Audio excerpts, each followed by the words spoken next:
to go live in November, so we need this interface done here in the next couple of hours. For sure. Hey, did you see Bruce Collier? So I'm pushing up.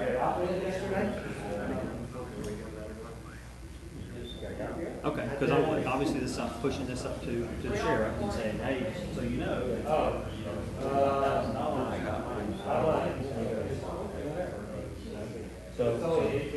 So he'll probably go, oh, wait a minute now. So anyway, yeah, just let me know what you find out. Thanks, Paul. And quote, the internet quote will also see the parts of Grand Central County. The county commission is doing something. Along with TDC executive director, It's all good. Bruce, come up for, no, we're speaking the truth. Back your mind. Yeah, that's what, that's the truth. Yeah. It's all good. Hopefully you have that. Hopefully they have time. Okay, is Junior handling the mic today? You got it? Okay. Yep. Where's Letitia? Oh, okay.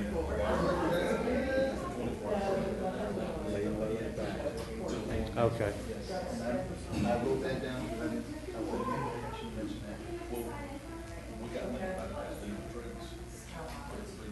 Oh. Morning. Was it time? It's time. Okay, guys. Good morning.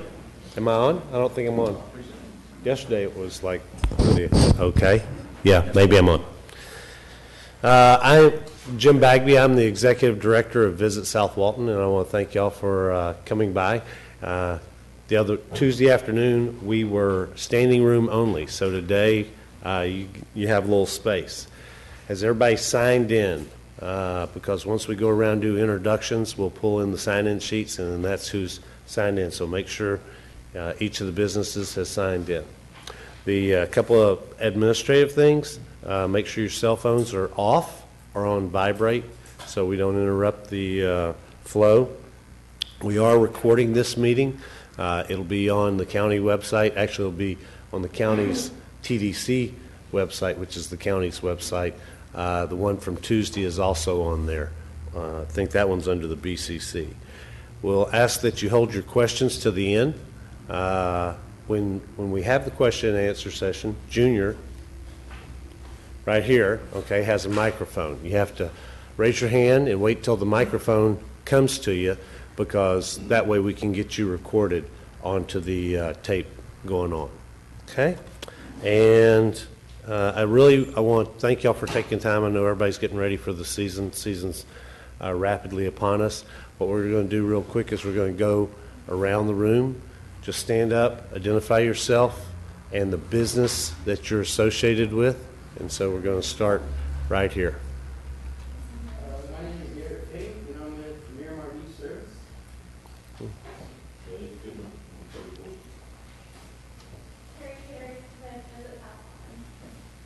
Hey, baby, Rosemary Beach. Aaron Coast from Rosemary Beach. Travis Wilburn, Beach Brothers Beach Service. Chip Problem, Beach Chillers, Mark Miller, Great Asphalt Realty.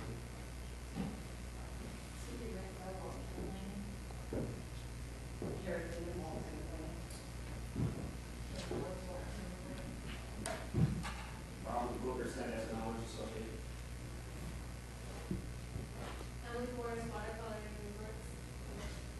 Kai Sheffrey, Watercolor Beach.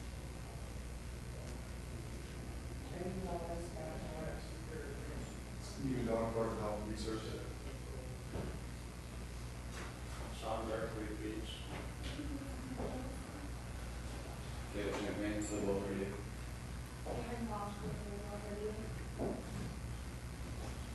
We're up to okay. Chris Spyglass. Which business? Sorry? Which business? Spyglass. Spyglass. Oh, Chris. Seth McDonald, the Beach Share Company. Mike, you for the Beach Share Company.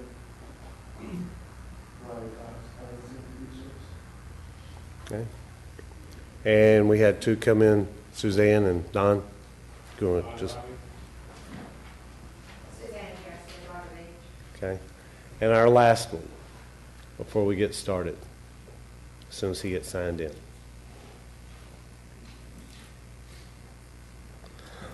So I want to introduce the speakers while we're waiting on him to get signed in.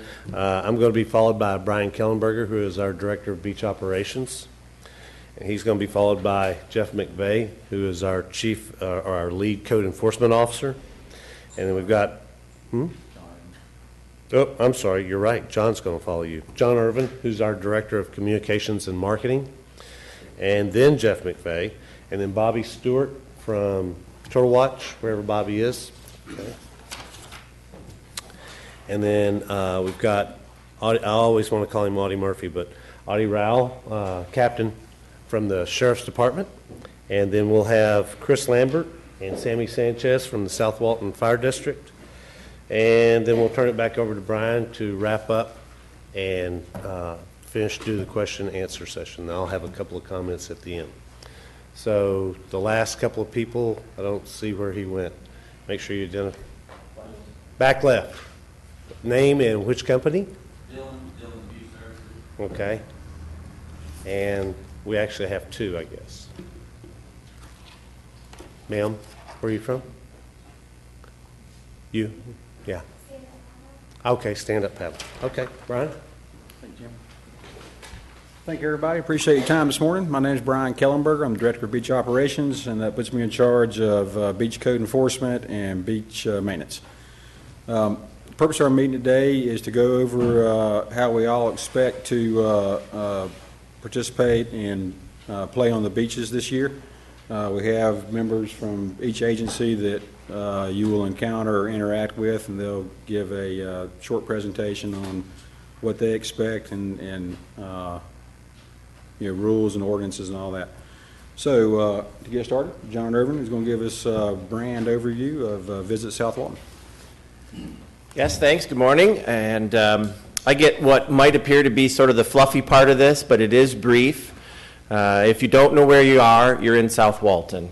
And that is a different destination than Panama City and a different destination than our neighbor to the west, Destin.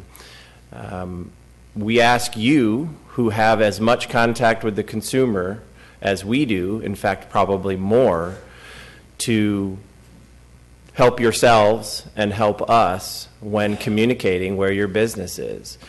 Those clients that you're serving, who you impress, who have a great visit, go home and tell folks, well, I had the most wonderful time. And if they say, in Destin, then where do you think those folks search online and go to hotels.com and Expedia to find a place to stay? Well, they're not going to be your customers, are they, if they're 60 miles from here? So it's that important that you reference who you are, where you are, and this brand, the family of the 16 neighborhoods, is highly successful. Awareness is still relatively low, but that didn't stop this destination from being the #1 grossing coastal economy in the state of Florida last summer. Outgrossed Miami, outgrossed the Keys, outgrossed Tampa. Pretty amazing when you think about that, but that's the investment that y'all are making, that we're making, that the bed tax collectors are making, the residents are making, and you know it better than anybody. The working families of Walton County rely on tourism. So South Walton is an important part of what we all do. You're seeing a new brand come forward, and you're going to see that continue to get replaced, the old script, with the mark that many refer to as the Sun Wave, but it is a somewhat abstract S and a W, South Walton, and you will see that on the materials that are in front of you. Visitor guides, stickers, maps. All of that information is available through the Visitor Center as well, in addition to merchandise, T-shirts, and hats and such that your visitors, if they're wanting to know about additional things, that they can come back a second or a third or a fourth time each year to do. We can assist with that. So we ask you to think of us as your support and your marketing resource. The other thing which is important is a safe customer is a repeat customer, and you guys are on the front lines. So the beach flag warning systems appear in the visitor guides. You're starting to see that on deck graphics as you go to the beach. It's in digital programs that we push onto smartphones, geo-coded and smart delivered onto consumers on the beach. And if you want that information, we can provide you and help you. But to keep folks safe has got to be the first thing in all of our minds as a community. And to that end, there's a very easy text number, 67463, and you can text the word safety and get updates. I would recommend that you and your teams have that, so you're getting the immediate updates. Come every single day. You can set it for a range of time, just the season that you're operating or just the week that you're here if you're a visitor. And if there's a second update coming during the day, you will get that pushed to your phone and you will get a text for that. So we try to make it very easy, but that's important information. And anything that we can do for you, you just need to ask. So thank you again for being here, and we'll get back to a little bit more of the permit relative things, but I appreciate your listening. Thanks, John. We have a few new members we'd like to introduce. Our first one is Haley Laughlin, our beach ambassador. She started last year during the season. You'll see more of her out there this year. Next new person is Carrie Peters. She's new to our organization, communications coordinator for the marketing department. And Dave Goodman, our new code enforcement officer. So you'll see him on the beach enforcing our codes. Next, we have Jeff McVeigh to go over the permitting processes and other code-related items. Good morning. Most of y'all have been around enough to have read the ordinance in the past. I'm not going to read you the ordinance line by line. We had that discussion prior to, so we'll kind of skip the reading the ordinance down all the way down through it. I mean, you got a copy of it. Take a look at it. Make sure you'll understand that. As far as your permits go, the extending your permits, if you had a permit in the past last year, if you had last year's permit, that permit's extended through May the 22nd. So the only thing we need from you guys that have those extensions are your updated insurance. So as long as we got your new insurance on file, your permit from 2014 will run on into May 22nd. The reason behind that is the ordinance update that's coming potentially in 2015 now.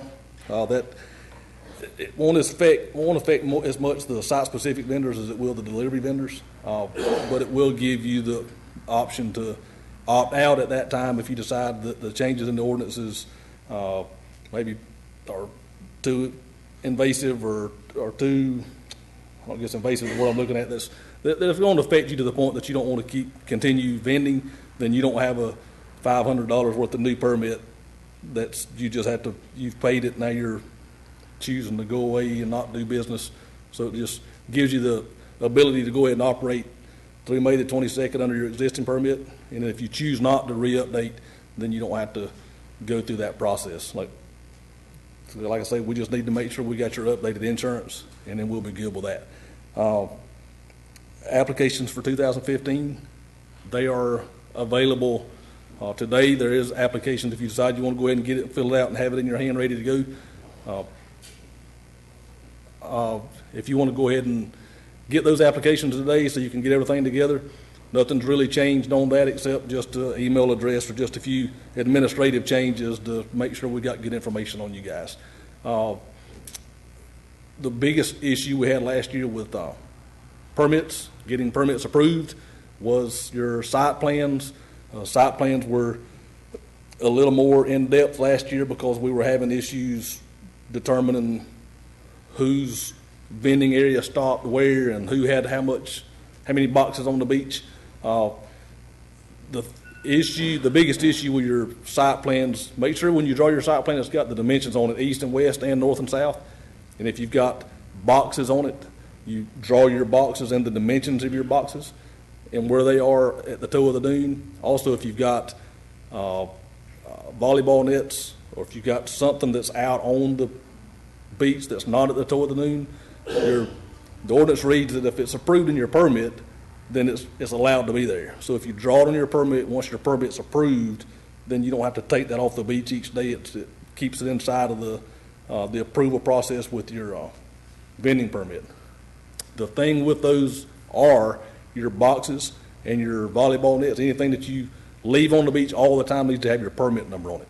So when you get a permit number, your last year's permit number's 14-25- whatever it is, make sure that it's stenciled on your boxes and it's also stenciled on your volleyball nets. Because what happens is our guys go down the beach and that stuff that's on the beach that's not permitted, then we move it. So if it's out on the beach and it's not permitted and it goes away, it's because it didn't have your numbers on it. So make sure anything that's approved in your permit number is put on your all your equipment. As far as the codes go, we're living as we were last year with the codes. The biggest vendor issues we had were leave no trace, leaving sets on the beach. Understand that we can pretty well tell the difference on whether or not your guys left it out or if somebody sniped a stack of chairs and just drug some stuff out. When you guys put your stuff on the beach, they're carrying 8 or 10 chairs at the time. They carry them out and sit them down, drill the umbrellas in. Everything's nice and pretty and square, and the umbrellas between the chairs. Well, if somebody snipes your stack, 9 times out of 10, they've drug your chairs down the beach, your stack's jacked up, and all that kind of stuff. So we'll give you the shadow of a doubt on that if we run across that stuff. A lot of times you'll come back the next day and you'll find chairs back on your stack that may have a notice on it, and it'll have a note, found on the beach. That's one of those deals where we felt like somebody just sniped your stuff. We just put it back on the stack for you and left it with you. If we find it on the beach and take it, once we take your stuff, we had some issues last year where we, tried to do the call you, and if you want to come get your stuff now, come get your stuff. That's fine. If you want to come get it in the middle of the night, we're good with that. If we load it up and take it, giving it back to you once or twice and hey, don't leave it no more, and then writing your ticket. Thing of the past. If we put it in the truck, you get paperwork for it, regardless. Doesn't matter if it's the first time or the 11th time. Whoever comes and picks the chairs up will get paperwork. So, having said that, if your admin guy comes and gets the chairs that your beach guy left out last night, the citation's written to your company. So if it's whoever the company is, that the person who signs the bottom of the citation, that's just the person who received the citation. The citation's to the company. So we got in an issue there for a little while. Well, I can't come get them because I'm working over here. Well, the guy that's left the chairs out is over there. It doesn't matter to us who comes and gets them. The citation's to the company. So when we call you and tell you, hey, we got them, it doesn't matter to us who you send to get them. As far as your any other ordinance issues go, pretty much leave no trace and ghost sets. Somebody's one other issue, but ghost sets is a big deal where we find the same chairs at the same locations and we photograph those locations, and then next week the same chairs are out at different locations but the names are moved. If they're not rented the following day, they need to come off the beach from the stack. So I'm getting ahead of myself. If they're on the beach, they need to be rented for that day. If they're not rented for that day, they're considered ghost sets and are authorized to be on public access locations. So if they're on an access location where the county's got assigned regional accesses, they don't need to be there unless somebody's rented those chairs for that day. If you're taking chairs to a public location, you're putting those chairs out. If they're rented there today, you can leave them there. If they're rented there tomorrow, you can bring them to the toe of the dunes, leave them, use them again tomorrow night. Just don't put them on the access. Don't chain them to the access, chain them to the sign. Give us a few feet on each side of the access. It gives the maintenance guys room to get in and do whatever they need to do as far as getting trash or maintaining the access. It also takes a liability away from both the county and you, where somebody comes off the end of a boardwalk and trips over your chairs that's against the end of the boardwalk, then that liability comes back to both you and the county. So if you'll move them off those access a little bit, it gives all of us a little bit more room. and decreases the liability on us some. So if you leave them there, if they're rented tomorrow night, that's fine. If they're not rented tomorrow, they have to come off the beach. So if you rent them there today, they're rented there tomorrow, you can leave them there. If they're not rented tomorrow afternoon, tomorrow, the following day, they have to come off the beach the night before. So our contact information is on the next page of your handout. Your paperwork. It's got my information, Harold Jr.'s information, and Dave's information. If you run across an issue and you see something that we need to pay attention to, we need to come check on, you got an issue with it, we're all three working different schedules. Just send us an email, send it to all three of us. Whichever one of us is on duty will reply to you or come to you or whatever we need to do. And if by chance one of us is not on duty at that particular time, the next one on duty will get up with you about it. So other than that, that's pretty well it in a nutshell as far as we go. So I'm going to turn it over to Bobby with Turtle Watch. Thanks, Jeff. Good morning. I'm Bobby Stewart, South Walton Turtle Watch. Start by our mission is still the same. We are responsible for conducting nesting surveys on all 26 miles of Walton County beaches every morning. We start at nautical dawn, sometime between nautical dawn and civil dawn. Just like you, civil dawn is when you can see to conduct outdoor activities. We hit the beaches as early as we possibly can. We conduct our nesting surveys as required by state, federal law. We clear the beaches as quickly and efficiently and effectively as we can. Our season begins May 1st. We'll run through October 31st, although generally our last turtle nest is found sometime in early August. We generally hatch the last of the nests out by late September. So the past two seasons, we've actually, our text alert system is effectively ended at the end of September. Our texting program has proved to be an effective and efficient way to notify each of you an area cleared so that you can get out there and get started. We appreciate and understand how hard you work and how important what you do is. Our contact information, actually there has been a change in the texting program. Last season there were two different numbers. The county was divided basically into east and west. This year there'll be one single central contact number.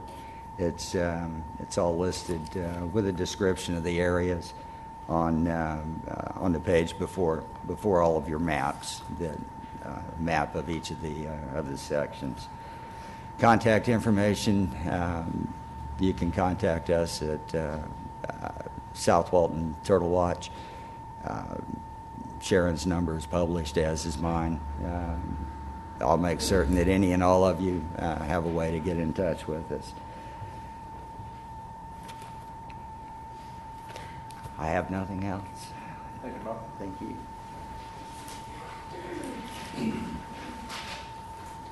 Good morning. I am Captain Audie Rowell. I am the Bureau Chief over the South Walton Bureau for the Walton County Sheriff's Office.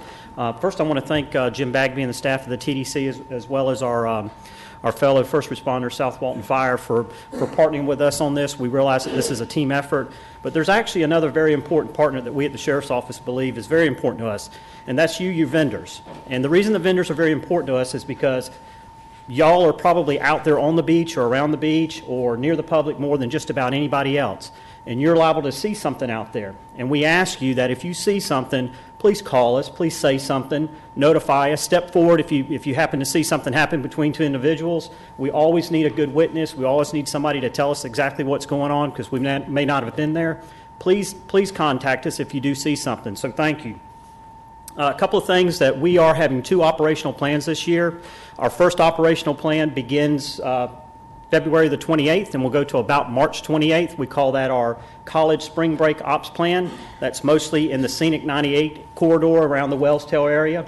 Our second Ops Plan will be March 29th to about April 18th. We call that kind of our high school spring break. That's more in the seaside area over to the Rosemary Beach side area. Not much change for us. You probably heard we do a zero tolerance on underage drinking. Last year we arrested about 800, the year before about 1,100. Everybody goes north, which is always fairly interesting for some of these kids that come here and they're down here in this populated area, and 45 minutes later they're still not at the jail and they're in the woods somewhere. So it is a little bit of a wake-up call for them, but we are planning on the same ops plan. We are going to be pro-arrest, and everybody's probably going to go north this time. A couple of things for the vendors. Please always keep the beach access clear. Obviously, anything on the beach, remember about emergency vehicles. They have to come through. So make sure those ways are clear. A lot of y'all have also developed relationships with deputies. Please continue that. But one word of caution, if you do see something or something happens, don't call a deputy directly. He may not be in the area. He may be somewhere else. He may not be able to answer. Please call our dispatch, and I'll give you that number in just a little bit. Last thing, if you really want to know what the updates for the sheriffs are going on with us, if you will like our Facebook page, we constantly update that Facebook page on everything from road closures to significant events to whatever may happen as part of the ops plan or anything within the county. We will update our Facebook page. So please like our Facebook page. A couple of numbers. I'll give you my number first. My number is 401-4599. Then I'm going to give you Lieutenant Robert Gray. Lieutenant Robert Gray will be one of the incident commanders. He is actually the incident commander over the college spring break. His number is 401-4679. And then Lieutenant, we call him Doc Savage. He will be the incident commander over the high school spring break, which is the Seaside Rosemary. And his number is 401-4073. So you're welcome to call us as well. Again, if it's an emergency, please don't call one of us. Call our agency. The office number is there, the 892-8111. That is our dispatch number. That's the number to call unless you need to dial 911. Then no problem, dial 911. That's it. Thank you.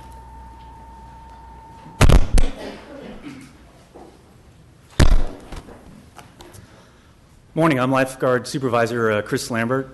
The role of the lifeguard is mishap prevention out on the beach. We want to interact with our visitors and not let them get to the point where they have to be rescued. And the way that they do that, if you look at the visuals here, is we have 10 towers, but in 26 miles of beach we have to use ATVs, and sometimes we can't interact with each member.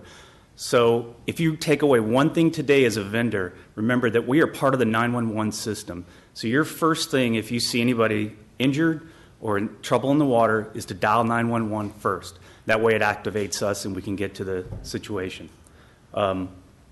We monitor 911 dispatch with the radios out there. Each lifeguard is medically trained, first responders, and their certification is USLA. That's the highest you can achieve in the United States. Most important thing when you dial 911, or second most important thing, know your beach access numbers. Know what your closest access is, because that's the first thing they're going to ask you is, where are you? That beach access number will take care of that. And lastly, missing child. If you have a missing child come up to you, that is also part of the 911 system. Don't call your buddy lifeguard who's probably off that day or at home, Seth. Call 911. Because they're going to get the information they need, and then they're going to let the lifeguards know so that we can make a plan on our search for that child. Next is going to be Chief Talbert, and he's going to talk to you about hurricanes, weathers, and other items. Unless you want me to keep going? Okay.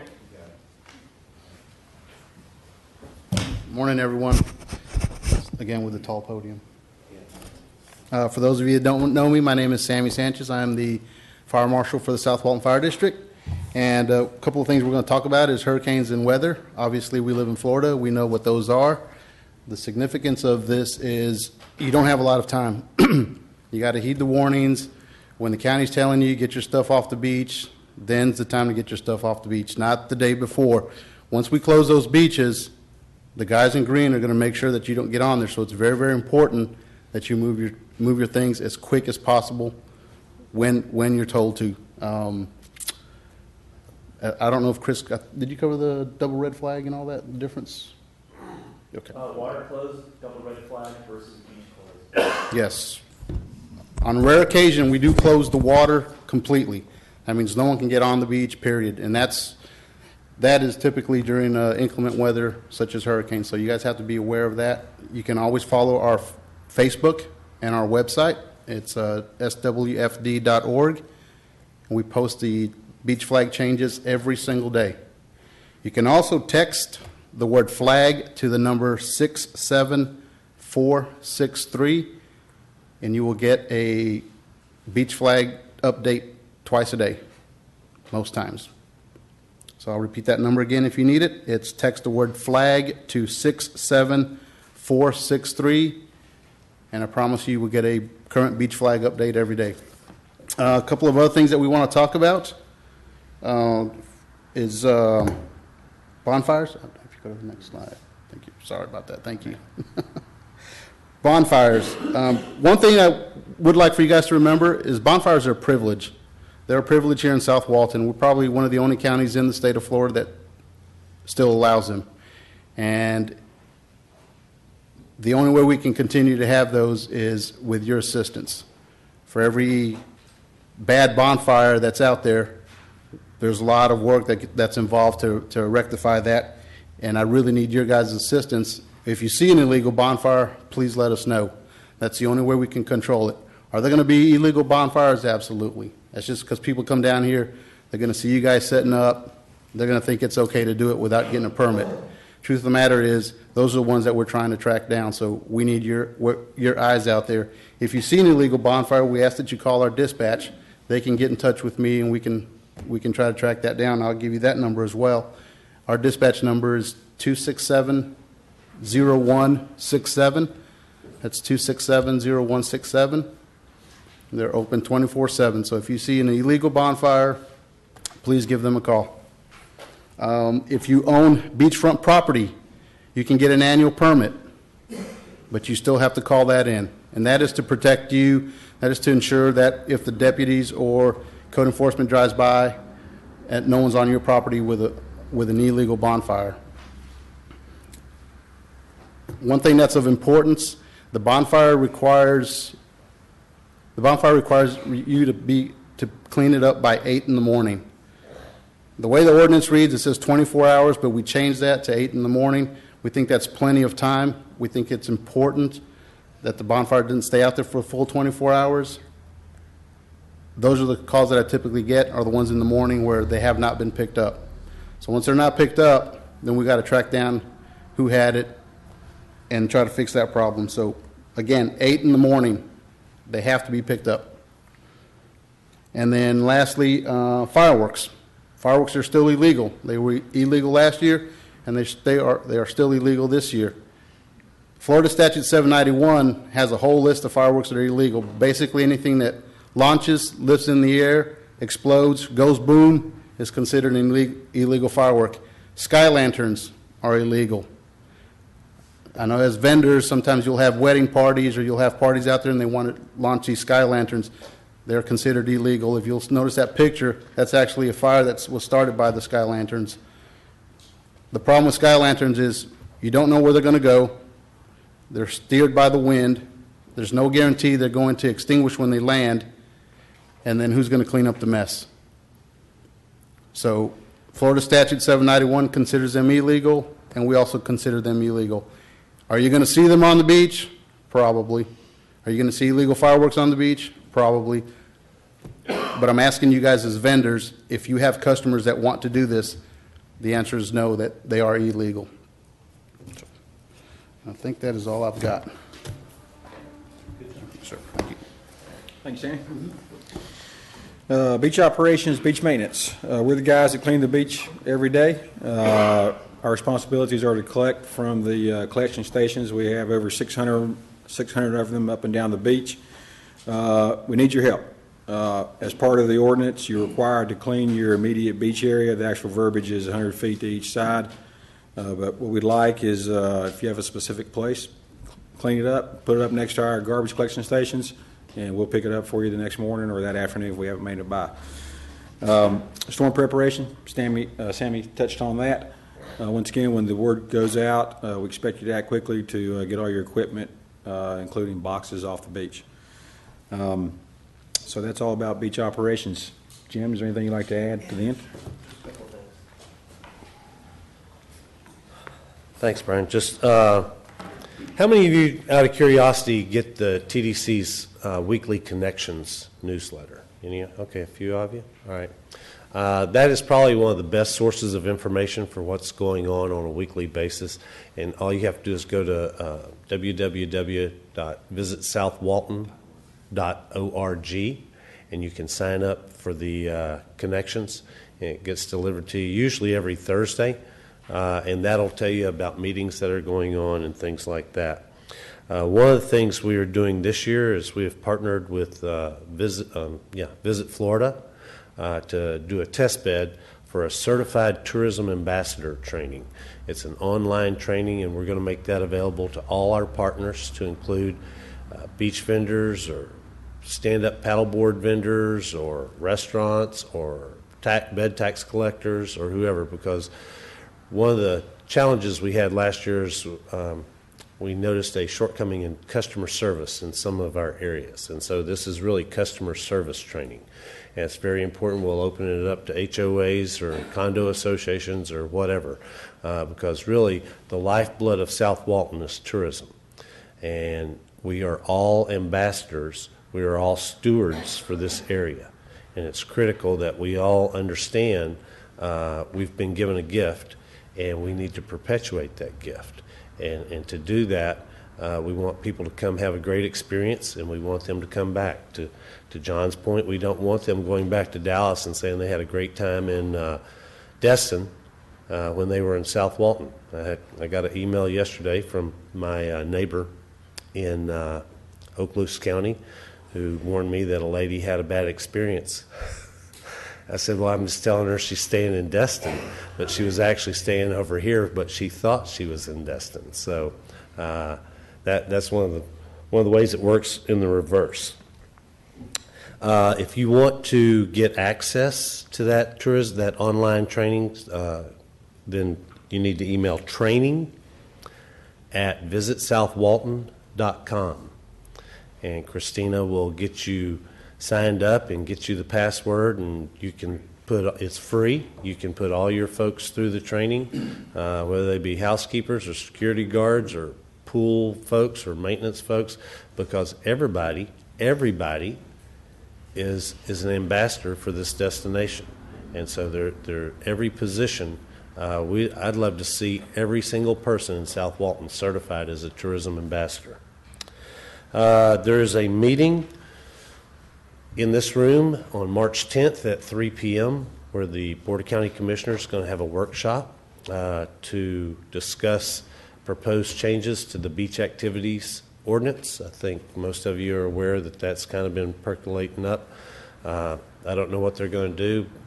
We thought we'd have the changes to them today, but Brian and I still have a few little things to fix or work on before we get that to them. But once we have sent it to the Board of County Commissioners, we will post it on the TDC website, the proposed changes and a link to the proposed maps and things like that.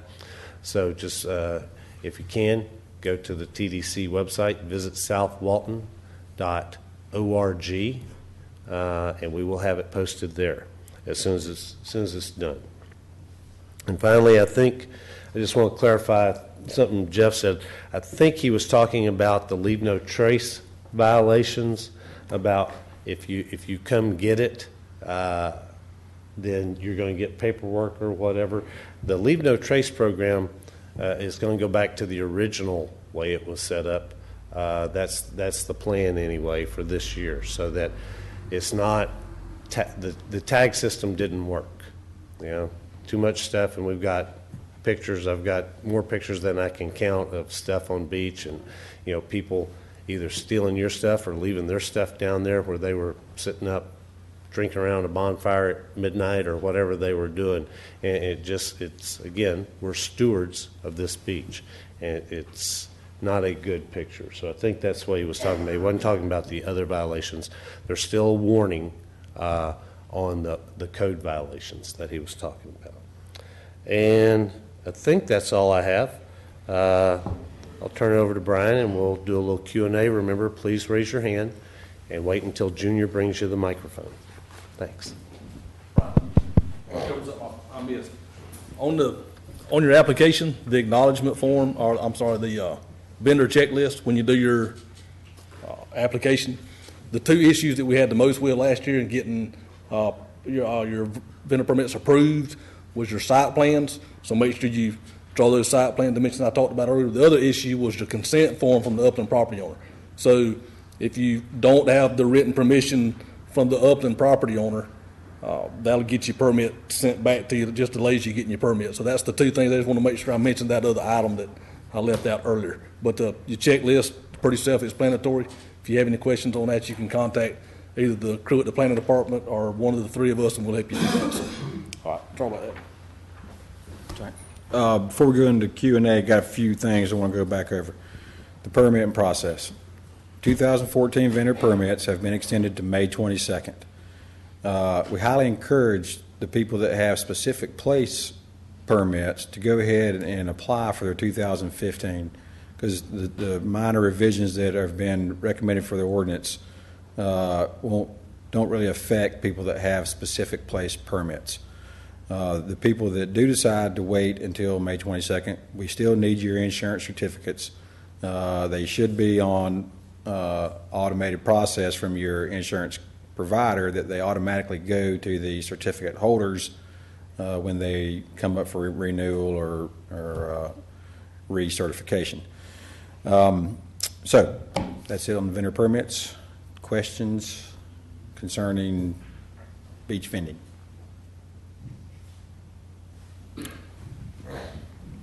Once again, if you'll state your name and your question. Spyglass. I was wondering, on private beach sections that's posted private beach, where is, do we have any authorization having rules of canopies and such, and who enforces it if there is? Okay, I believe the question was private property, do they have their own set of rules and regulations on how people can set up on their beach? They have that ability to do that, and they enforce that themselves. We don't enforce private property rules, be it HOA or resort communities. We don't enforce their rules and regulations. Except to leave no trace. In the event you leave something over during the evening hours, it's considered abandoned, and we'll pick it up. Yep. How would you consider enforcement? Say tents were a huge issue last year. Right. If the tents are on the beach 1 hour after dusk and they're not occupied, then they're saying tents on private property. Right. The private. What's the you said, police themselves. The private property police themselves. Mm-hmm. How do we go about that? What's our legal right? As to whether you got to take the tent off the beach or not, according to the current ordinance, even if you're on private property, you can't leave articles on the flat portion of the beach unoccupied. Okay. Now, if you're occupying them, then you're using them. But if you can't just leave them sitting there, and even though it's your private property, it's just like your front yard. There are certain ordinances in the county that you can't leave vehicles in your front yard. You can't leave tents in your backyard on your beach. Now, there are provisions for getting particular items permitted, and those are usually large items that are difficult to remove off the beach. Tents aren't included in that. Usually kayaks, catamarans, volleyball nets, stuff of that nature. But if you're on private property and you leave a tent down there and it's not occupied during the hours listed in the ordinance, then it's considered abandoned, and it's under the Leave No Trace organization. I'm not speaking of overnight. Okay. I'm saying during the day, Right. anytime. Okay. So we can go up there and say, get your tent off this property, and that's it? If it is a visitor to the beach that has traversed down a neighborhood beach access, has migrated east or west onto your private property. Now, private property issues are a criminal issue, and they're actually handled by the sheriff's office, and it is the mutual understanding that they enforce the mean high water line, which is 20 feet from the rack line, which is the typical southern boundary of most properties on the Gulf front. Not all of them are that way, but in order to do that, you would call the sheriff. They require that you have a current survey that delineates where your property is so that you can prove that this person is actually on your private property. Now, if they're, like I say, 20 feet from the water, that has been, like I say, mutual understanding of what is known as the wet sand area, and the general public, through case law, has been allowed to traverse that area. Let me ask a question, because I may misunderstand. So you have authorization from the homeowner or property owner of the private property to set up on their beach, and somebody else comes and sets up a tent, right? The homeowner started the business, the landowner started the business, Yeah. and that's one of his major issues. It's his property.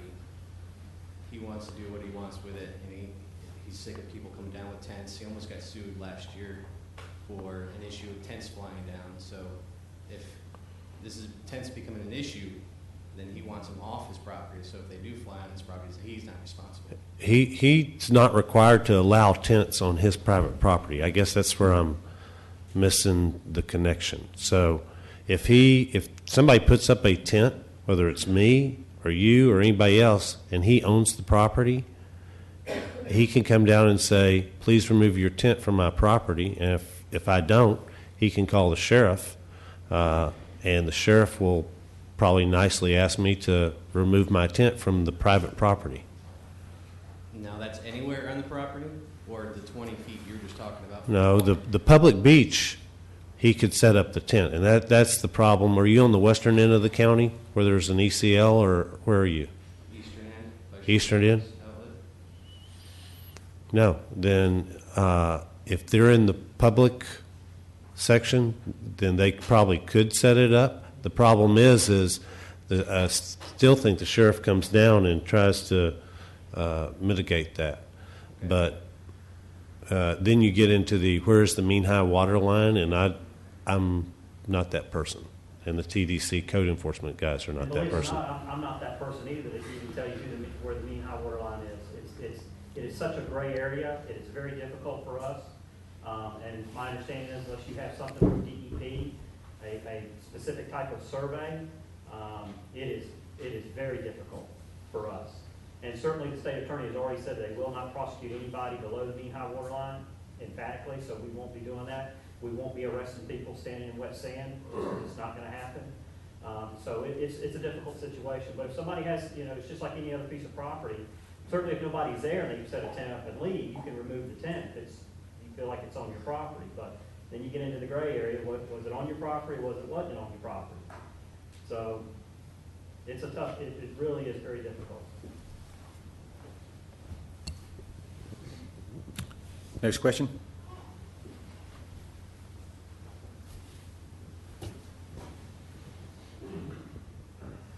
Ron Cox. With regards to vehicle access to move equipment on and off the beach, I was wondering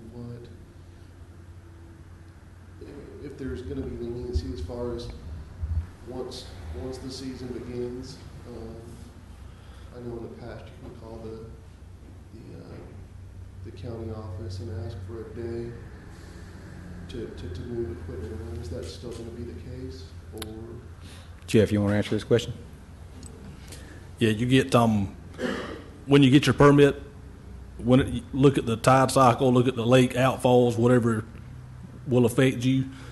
Contact Carrie's crew at the planning department. They'll give you a permit for 1 day per permit. So if you're a permit holder at this resort and this resort and this resort, then you can get a permit for each of those days to deliver to that site. Ideally, we want you to do that early in the morning, late in the evening, especially when the season starts ramping up. But you're allowed 5 days a year. You get a setup day and a teardown day, and then you get Memorial Day, Labor Day, and the 4th of July if you need to add some equipment. And after the Labor Day time, you start backing some equipment down. So they'll permit you for 5 days per site, but it depends on those 5 things: start season, end season, and then the 3 holiday weekends. That help you out? Okay. Does that include at the beginning to get things out there initially? Yeah, when you get your permit, you get 1 day per site. So if you get 5 permits, you get 5 days basically. You get a day for this permit, a day for that permit, and so on. Okay.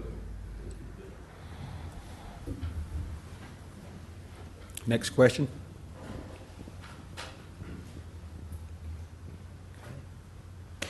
That's it? All right. Thank you all for coming out today. Appreciate it. Have a good season, good, safe season.